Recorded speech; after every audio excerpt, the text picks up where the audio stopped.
Kozhikode medical കോളേജിൽ PG ഡോക്ടർമാരും house സർജന്മാരും പ്രതിഷേധത്തിൽ. അമിത ജോലി ഭാരത്തെ തുടർന്നാണ് ഡോക്ടർമാരും വിദ്യാർത്ഥികളും പ്രതിഷേധിച്ചത്.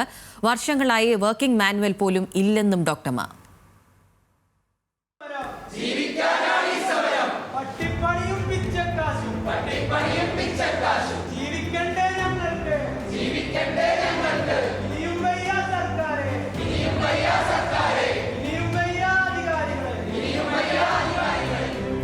ആയിരങ്ങൾ ആശ്രയിക്കുന്ന മലബാറിലെ പ്രധാന ചികിത്സാ കേന്ദ്രമാണ് കോഴിക്കോട് മെഡിക്കൽ കോളേജ്. ഈ കോളേജിൽ നിരവധി വിദ്യാർത്ഥികളാണ് പഠന ഗവേഷണങ്ങൾ നടത്തി പൊതുജനാരോഗ്യ രംഗത്ത് സജീവ സാന്നിധ്യമാകുന്നത്.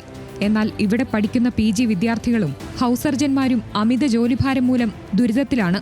നിരവധി തവണ വിഷയം മേലധികാരികളെ അറിയിച്ചിട്ടും നടപടിയില്ലാത്തതാണ് പ്രതിഷേധത്തിന് കാരണമായത്.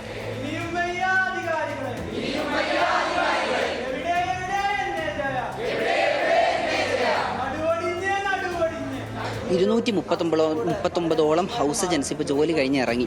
അവരെ റീപ്ലേസ് ചെയ്യാൻ നമുക്ക് ആകെ കിട്ടിയത് 10 പേരാണ്. അപ്പോൾ അത്രയും വർക്ക് ഫോഴ്സ് നമുക്കിവിടെ കുറവുണ്ട്. അപ്പോൾ ആ ജോലികളെല്ലാം ചെയ്തുകൊണ്ടിരിക്കുന്നത് PG വിദ്യാർത്ഥികളാണ്.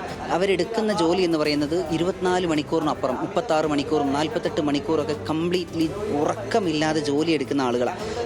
അവരുടെ ജോലി ചെയ്ത് തീർക്കാൻ തന്നെ ഇത്രത്തോളം മണിക്കൂറുകൾ എടുക്കുന്നുണ്ട്.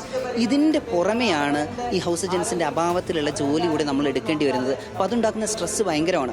250 ഹൗസ് സർജന്മാർക്കും PG വിദ്യാർത്ഥികൾക്കും അമിത ജോലിഭാരം ഇല്ലാതാക്കാൻ തസ്തിക സൃഷ്ടിച്ചെങ്കിലും 10 ഒഴിവുകൾ മാത്രമാണ് നികത്തിയത്. ഭൂരിഭാഗം പേരും 24 മണിക്കൂറിലധികം ജോലി ചെയ്യുകയാണ്. ഏറ്റവും മികച്ച ഭൗതിക സാഹചര്യങ്ങൾ ഉണ്ടായിട്ടും രോഗീ പരിചരണത്തിന് ജീവനക്കാരില്ലാത്തതാണ് പ്രതിസന്ധി സൃഷ്ടിക്കുന്നത്.